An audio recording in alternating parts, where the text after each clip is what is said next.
injury news that we should know about? No, not at the moment. Of course, there's still training sessions still before the game. Hopefully nothing will happen, but at the moment there's nothing special. Is it about time we got an update on Michael Essien? How is he coming along? Well, still we're looking at still mid-January. I think that is the best we can think about. Again, there was a setback in the beginning of December, if I'm not wrong, that took him out at least 10 days, and I think those 10 days have extended now to mid-January. So you won't be going to the African Cup? No, I don't think so. Didier Drogba, did he get back okay from Hamburg? Yeah, okay, no problems there. Lots to talk about. He might be following Nicolas Anelka to pastures new. What's the latest on his contract? Well, normally that question is reserved to my friend here, Ben.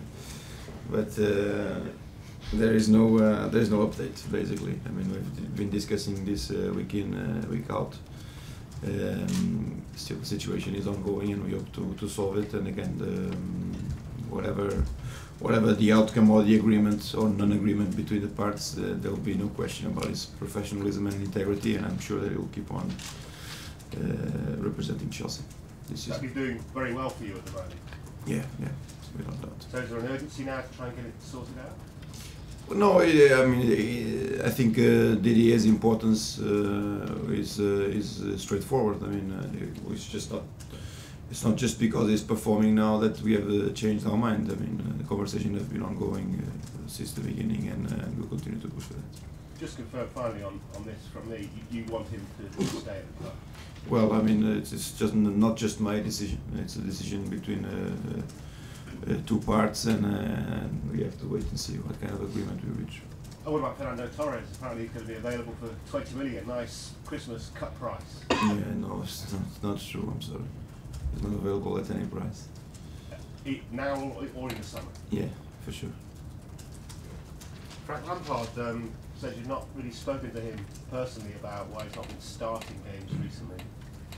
Well, I haven't followed Lamp's comments after the game. I know that the headline played like that, which is fair because it's in the end it came out of his mouth. What I would say is that there are plenty of players that push for starting 11 selection, and Frank is not the only one. There are people who are making great efforts to get into this Chelsea squad. I mean, Lamps is, I think, one of the top 5 players most used.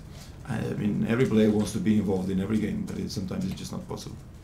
Some players perhaps deserve slightly different treatment, though. A senior player, a legend with the fans, given all the service that Frank Lampard has given, would it be an idea to pull into one side and explain the situation?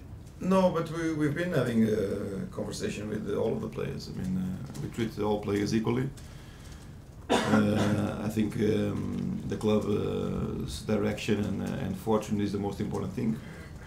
There is no hiding that Lamps represents the best in history of the club. I think him and JT are nearer to 600 appearances or 550, something like that. So these are players of a massive magnitude for the club, and they represent Chelsea's success. But in our opinion, every player must be treated equally, and we try to be as fair as possible and coherent as possible in our decision making.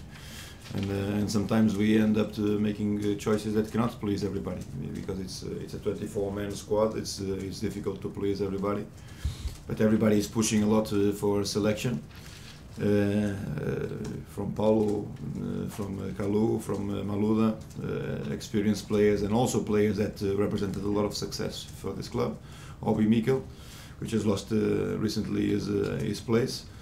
So that is the reality of football, and there are no explanations.